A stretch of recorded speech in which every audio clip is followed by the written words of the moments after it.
everyone, this is 7/10 minutes with ARKHILITE C, and we have our cool dude opposite me on the other side of the screen. Again, this is one of those days in December where you see like more clouds and dusky skies than not. But over here, really, we've got a very charming gentleman just opposite me, and thank you, Clarence Wee, for joining us today.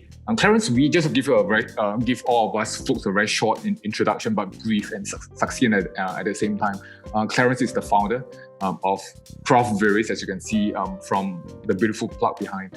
He does beautiful work, craft passionately in terms of making letters, making words, alphabets, and so on work for you and me. Again, thanks, Clarence, for being here. Yeah, of course. Hey, thanks a lot, Vincent, for the introduction. Yeah. Hi, everyone. I can't really see who is here, but then thanks for coming by and dropping in on the chat we'll be having. It's a pleasure to be here. Thanks for having us. Awesome. Clarence, Yes. So while my introduction is brief, and I suppose that sums up some part of the work which you're doing, but I would want you to share with us much more on exactly the kind of work that you do in Craft Varies. Because I do know, of course, I've done some research, and it's actually very varied. But they all centers around the crafting of alphabets as a main core in terms of the work that you do. Yes. Yeah, so like as you said it, it's true. The name kind of says it because we stand by the varies part, because just a quick brief on how the name even came about. Basically, the full name of the studio is actually called Craft Varies with Quiet Longings. So if you take the whole saying in context, right, it's because of our interest in or my interest in lettering, and understanding where lettering and the little intricacies and changes of letters actually make a difference in the overall look of each type or each letters or each script. So that's how it kind of stemmed from. And also, in a way, I had a very interest. So I knew that I was like interested in different things because I like to work with my hands. And also, if you take the initials of Craft Varies with Quiet Longings, it's actually C, V, W, Q, and L. And actually, that's my full name. My full name is Clarence Valerius Wee Ching Liang. Yeah. So that's actually how that whole, Awesome. how I kind of bind everything. I knew it would be more than meet the eyes. yeah. So in a way, it became a bit too lengthy, so then it kind of just shortened into Craft Varies itself. Yeah. So with the work that we actually do, we stem very much from the initial of lettering. So where my background was in visual communications design. So I was very interested in understanding, when I was studying, I was interested in letter forms after my internship. So I did an internship in Eindhoven in Netherlands. Yeah, and so when I did that internship, it kind of like changed my perspective of how typography actually is a lifestyle. Were you doing the internship in Singapore or in Netherlands? In Netherlands, yeah. So I had a decision to make between like an advertising company or a graphic company in Netherlands, because of my interest in type. At that point of time, there was only like these two options, either be a graphic designer or be an advertiser, So then when these two decisions came about, of course, I discussed with some lecturers and stuff like that, and quite it's like, you don't want to leave Singapore, man, So I was like, why not? I just go overseas and try how the internship goes. And of course, Netherlands itself is like the mother of all type heaven. So when I went there, after the internship happened, the company I was with was ASK. They are very focused on research. So in a way, I think they kind of affected the way I kind of view type and understand culture or design culture in general. And so when I came back to Singapore, I was very keen on trying to better understand typography. Yeah, and to better understand type, I kind of like boil it down to calligraphy. So calligraphy is essentially using your hand to just basically write letters, create letters up from scratch.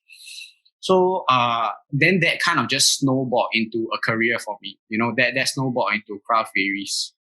Yeah. And with that, then to where we are today, the beginnings were very much about calligraphy. So we were like providing calligraphy services for invitations, place cards, mostly events for fashion houses that have dinner venues or fashion shows, yeah, and so on and so forth. Yeah. So we were like customizing every card and every. Wow, really? Yeah. Okay. So it goes up to hundreds, it goes up to hundreds, and the beauty about it is that every piece is handwritten. And you work in a very bespoke kind of environment and industry, right? Because of course, during I'm sorry to interrupt, but I thought this is really interesting. Yes. Very much like what we would do in architecture and in design, where we want our pieces, as in our work, to be different in certain ways, and clients would enjoy customization in certain way as well. But it doesn't beat your level of being unique in the work that you do. But sorry, of course we want to move forward Yes. to talk about the work which you do right now. So thanks again for a very quick nutshell, snapshot in a way of the things that from what you were trained in and what you're doing so far. But I want to spend a little bit more time in the training part. Yeah. It's interesting that you grew up interested in words. So is there, because I didn't go through like a design, I mean, I was good in architecture, but I suppose that's still quite maybe different. I'm sure it's different from the education of design in graphics. So is it like one of the module, like typography or lettering or calligraphy is part of a module? And after like going through the module, you find that you like it a lot. Actually, that we do in school. There was a module called typography, but the curriculum was was more general. Something that allow us to just understand the fundamentals and the interest in exploring what are the possibilities in typography. But I think my interest, I think it could have started before or after that class. It wasn't very much centered around that class that kind of sparked this whole interest. Yeah, I think it was maybe a general lean towards typography, because I think my interest in how words itself represent so many things through the context of meaning, but then it also basically holds no meaning as well. Because if you look at it, all letters itself is basically a construct of meaning that we have applied to it. So that shape of an A is only read as A because we were taught it was read as A. Yeah. So any form itself can embody that understanding of A. Yeah. So you were, I think you brought about a very interesting point, and I think I couldn't say it better than one of my designers, who once said that for beautiful or correctly or beautifully, created font or words or letters, you'll catch your attention in a way that is perhaps even stronger than any graphics or pictures or paintings. So of course, I mean, being a designer of spaces, then even when we were doing presentation, things like layout is important. Of course, we aren't as in terms of getting really into the deep of technicalities and knowledge, and even the expertise in doing graphic design. But as interior architects, interior designers, it's just something that we have to do. And we do plenty of these in school as well. We got to like put up like massive like presentation boards, and right. So we need our pictures, our renderings, our plans to catch the attention of our critique, of our teachers and all that. But more importantly, I vividly remember our first year in school that we were even like taught how to like write properly because we cannot. I'm sorry to all the doctors, but right, we all make fun. Yeah, but because they got to write fast, I suppose. But that's another. I've not interviewed a doctor. Maybe one day, one fine day. Yes, yes. Yeah, but we have to like train in such a way that we write in a certain way, so that it portrays a certain. It must resonate with the design that we put out. Like for example, if the design is more dynamic, then the words has got to carry the kind of slant. And if we're designing a bank, it's about formality. Then the word has got to be looking solid and so on. Again, to echo whatever things that we design for. So typology and fonts and so on is really part of the entire look and feel. Yeah. But the fact that you decided to, right, of course, right, why stay here when you can take the opportunity to go to somewhere as far as Holland, Netherlands per se. And thanks for sharing that they're actually some of these like masters as far as calligraphy is concerned. So I think what happens is that then is it possible for you to share with me then what are some of the things that are like going on over there? How is your design like? As in when I was interning? Yeah, when you were there, correct? When you were interning, how's your practice like? Yeah, so basically when I was interning, it was very much research based. So like I mentioned, the studio itself believed, although it's a graphic design company, right? They were very, very into research. So they were like allowing the research to dictate their design aesthetics. So this was like basically in I would think it's like 2008, when design itself, in the design industry at least, like it was still very graphic. Everything was very loud. Everything was very trying to just shout at you in that period of time. But for them, they were going into more of like a separate design aesthetic where they didn't like have a notion of how design is supposed to be, but they just let their research lead their design aesthetics. Yeah. So in that process of learning and helping them research through their projects, right?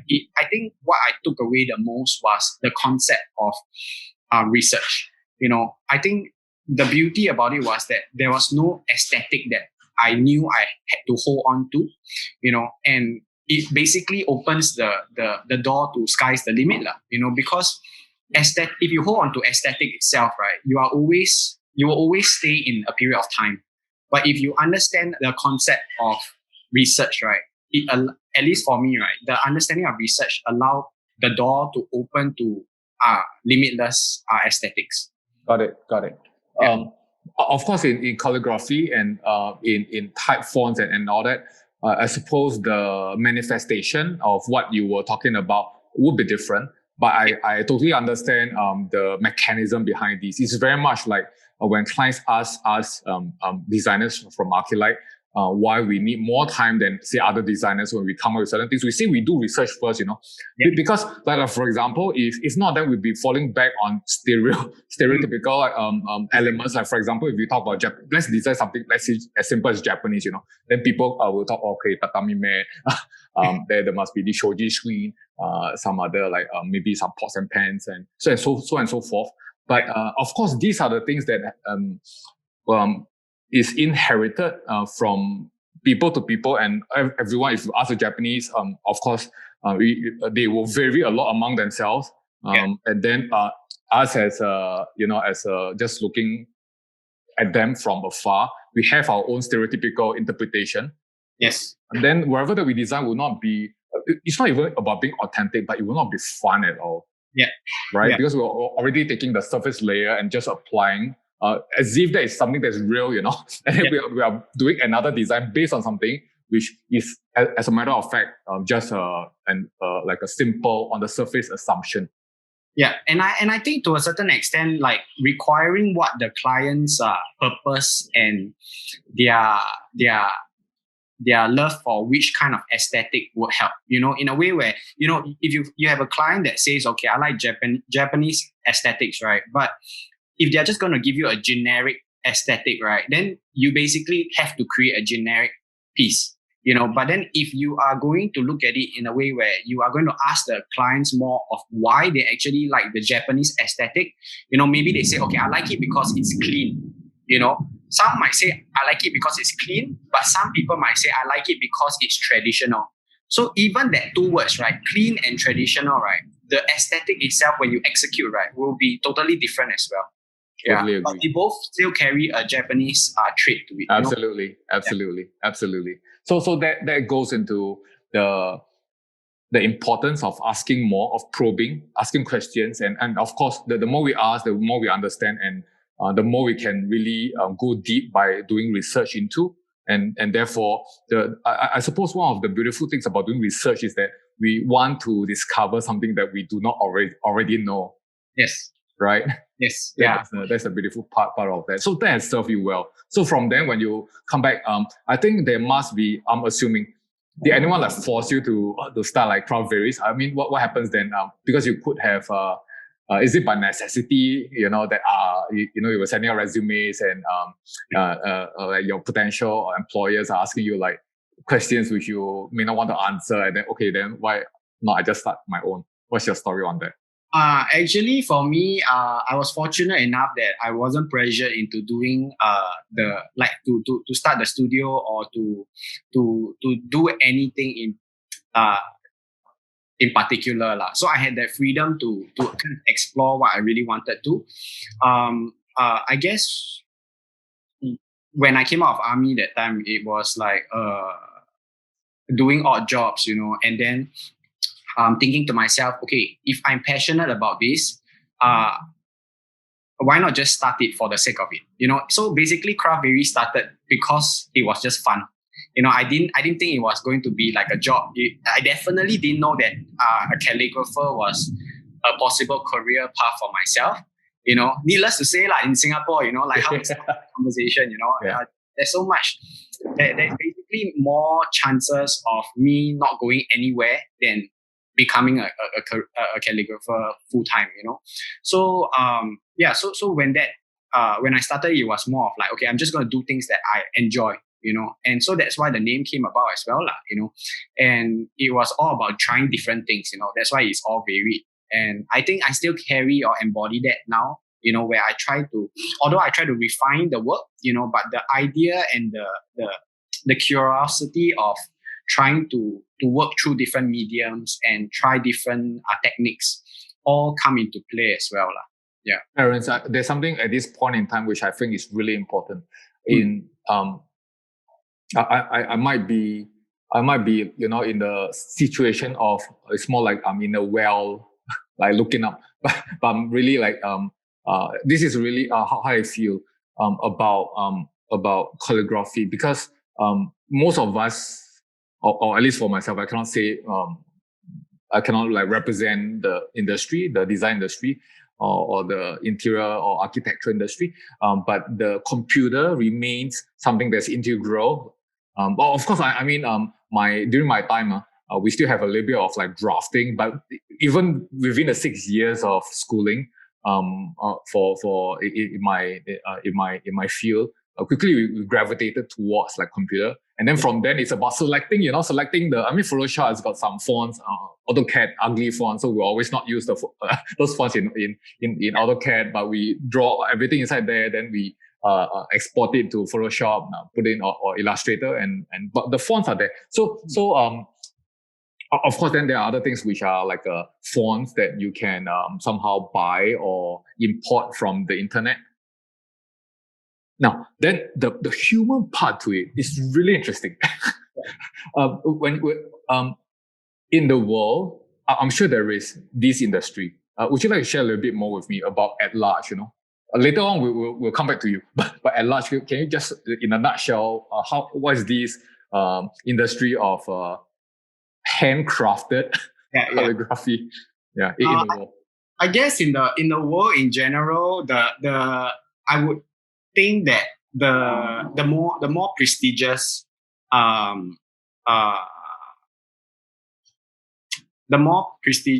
events, or how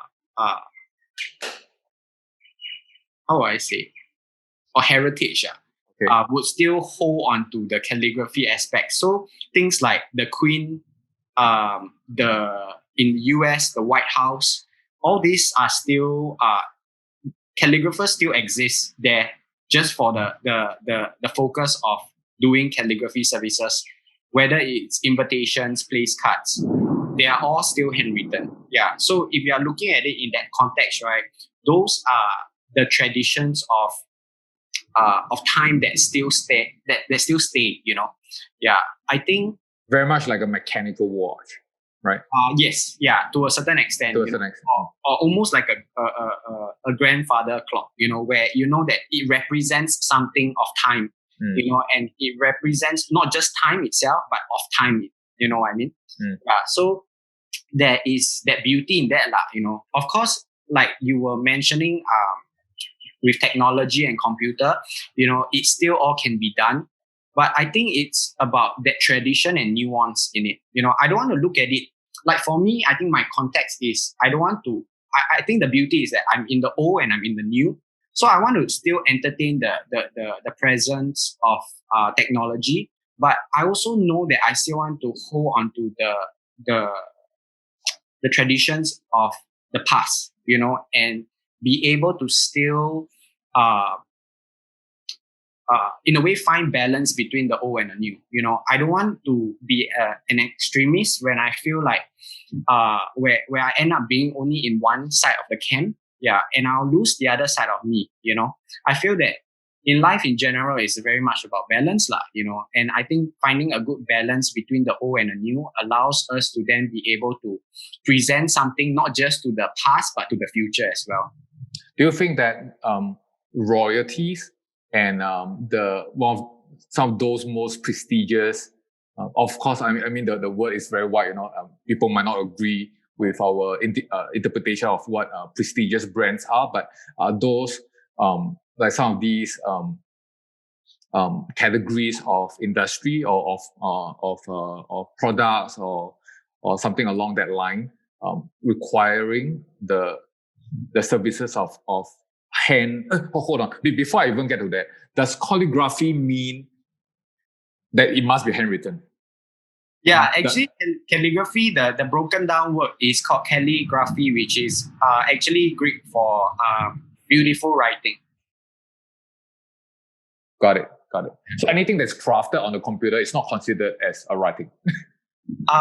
It is known as a font, computer. Yeah. So actually, if you're talking about scripts, right, handwritten scripts, they are actually called hands. So computer, you have fonts, calligraph styles, different styles. They are known as hands. Got it.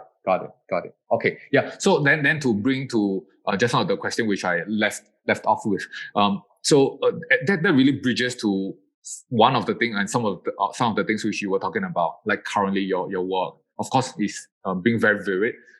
You were talking about having to write for like even in the hundreds, right? Yeah.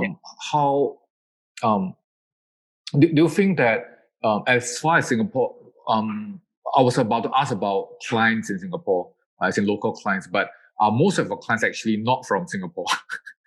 Actually, most of our clients are all in Singapore. Okay, great. The brands are not local. Okay, yeah. That was what I'm driving at. So the understanding of the beauty, or even even for me, that's why I'm saying that I'm like living in a well, as far as this is concerned, and therefore this is really like an eye opener for me.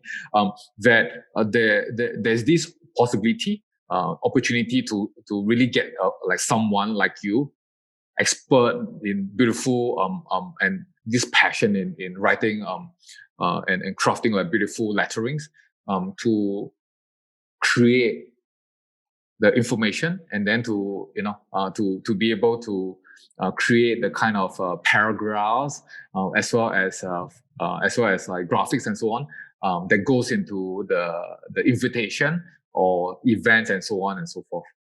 So in some other countries and for some other brands, it's always been maybe like a tradition, and therefore, of course, when they come to Singapore and for their events and for their products and for their goods, they want to continue with that tradition, and therefore you very much come into the scene. I would imagine that's the case lah. Like to a certain extent, because most of the brands have principals, so their principals overseas would most probably dictate whether they want or require calligraphy services. And I think based on then the local team, they would decide if they would have the ability to go ahead with it or not. Usually that is I would imagine that is usually the case, and then they will approach us. And then for my end, I think when when the clients approach us, of course we do our best to in my opinion at least, I enjoy having the opportunity to suggest specific hands or creative solutions to their problems. But then sometimes if they require something that the principal insists, then we are also capable of adhering to the principal's needs as well. So we are versatile. We are versatile like that. In the current industry, of course, we'll talk a little bit about COVID week. That's where we left off, right? Before 3:30 starts. But before that, I'd like to check with you, because again, I think this again related to the entrepreneurship. I very much wanted to talk about it. The part of where I suppose being young and and relatively wanting very much to go forward, to see how far you can go, right? As far as your craft is concerned. So that I totally understand. It takes a lot of courage still and passion to really make it work. It's been a few years now and you're doing great. But however, the fact that nowadays for logistics, even for cars and so on, they can somehow, I wouldn't say easily, but with a certain fee, I'm not sure which one is more expensive, but to get their own like calligrapher. I'm talking about brands working with people or calligraphers that they've been working for a while, from their own wherever that they come from. So what makes like Singapore or your services competitive, or you know what I'm driving at? Like why not send the cards to wherever that the headquarters is from, get a calligraphers to write that and then to ship it over. Yeah, so basically if based on that context of what you just said, right, it's hard for them to have the principal overseas do it and then send over because of time. Because if you are going to do something in Paris, say today, and you're going to send it over, right, I think even the quickest mail service would take you at least half a day or 1 day. Yeah. So for us, the difference between that is that when the clients require something to be done today, it can be picked up today. Yeah, but I'll be assuming. Correct me if I'm wrong, because I'm definitely just wondering that if they do require something that's as customized as what you're doing, they would have planned in advance. Yes, yeah, they would, but also it depends on the client's availability. Yeah. So sometimes if the clients cannot make it, right, there's no point writing their names. Yeah. Or sometimes the clients last minute say that they can. There's no way you can say no to the clients. Of course. And they will need the handwritings, of course, to be consistent throughout the entire batches of cards or invitations which they do for that particular event. Yeah, it's a want lah. At the end of the day, honestly, I think the service is a want. It's not a need. What we do is really a luxury, which I'm thankful for lah. How do you start? I think that would be useful for not. I would assume that your industry is really small, as in the number of calligraphers in Singapore. Do you know like how many do you have? Your friends and all that, like how many? Yeah, I'm pretty sure there's a market out there lah. But I think at the end of the day, it's lucrative in a sense where, because handwriting basically is looked upon as everybody and anybody can do. So that's the tricky thing about the industry, where technically, if you are capable of writing beautifully, technically you can be a calligrapher. Yeah, there's nothing essentially stopping one from doing it. Yeah, so I won't say that the industry is super small, but I won't say that it's I won't say that everybody would be capable of doing it full time as well. Yeah. Of course. I mean, you it's interesting that you say that.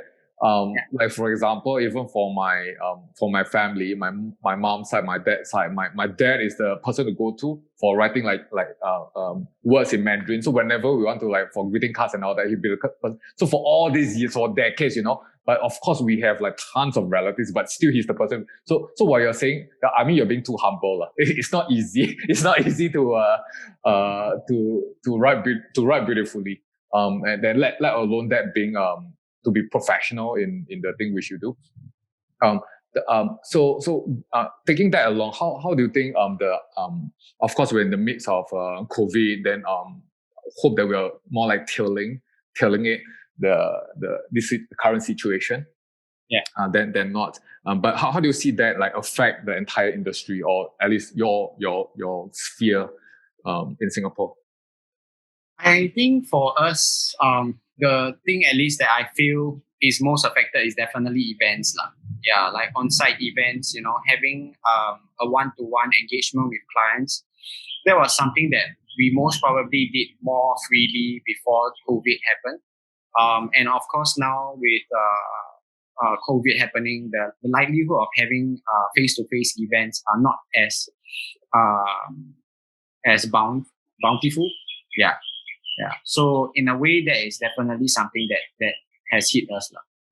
But then you were also sharing that thankfully the event organizers, or rather the products themselves, other than looking at events, of course they are doing everything even before COVID. I mean, events being one of the really strong way to engage people to get people to participate, and of course for brand awareness and so on. That's really a very decent, more than decent, really powerful way to bring people in very quickly at one go. But even without that, I do, because I follow some of the things that you do. So you were like crafting like labels for brands and so on and so forth. How does that come about? Is there something like some ideas which you propose back to these brands who came looking for you in the first place?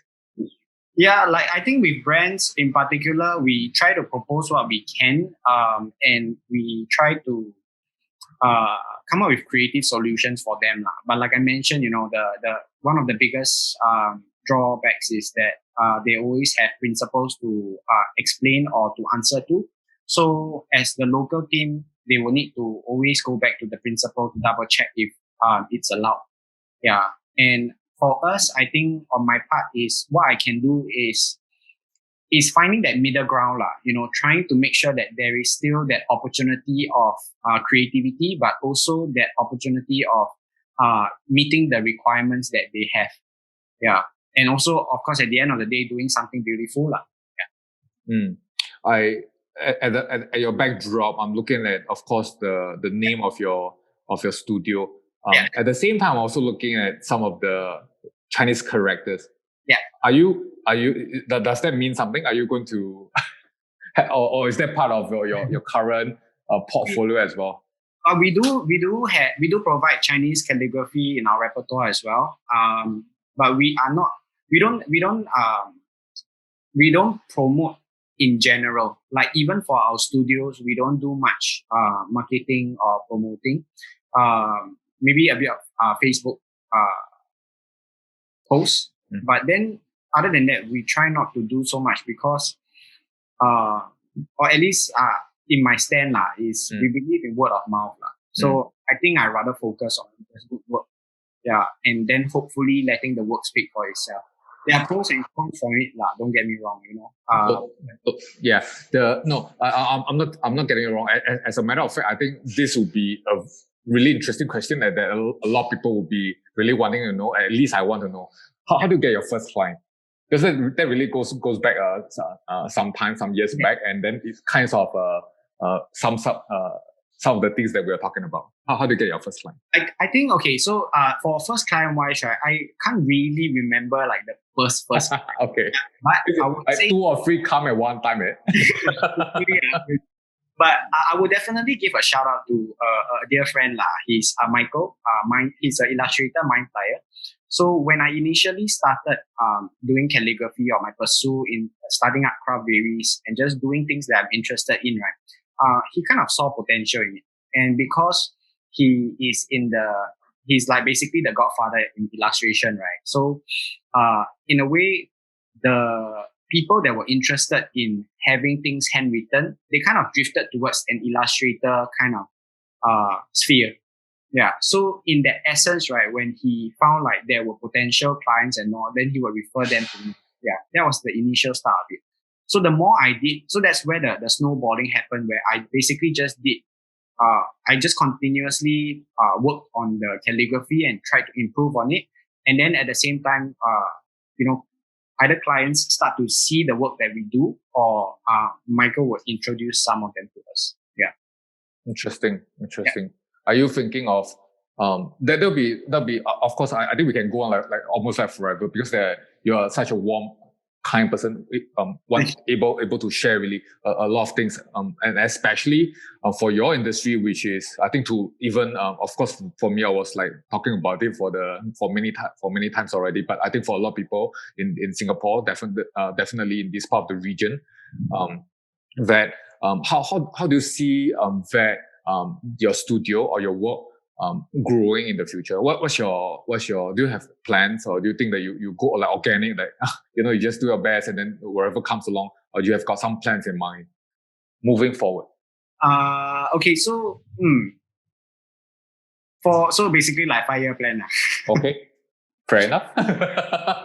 It can get disrupted at any point, but 5-year plans is a good one to start with. Of course, yeah. Especially after COVID and everything, right? It is even more assuring that we know none of our plans will always stay on track. Yeah. But I would say that honestly, I don't really have a specific track, for a projection. I think the beauty about it is that I am passionate about the work we do. So I really am just doing one day at a time. But I would say that maybe the plan ahead would be maybe no more than 6 months or a year ahead, in the sense where I'm constantly trying to push my own envelope and see what I can explore and what I can do more, apart from what we currently already provide. Yeah. And Are you able to give some examples of what you mean by that? A good example is, okay, let me get a picture up for you, yeah? Great. Yeah, so a good example is something that we are exploring, which is very much engraving. Engraving is something that we've been doing for a while now, which is very much with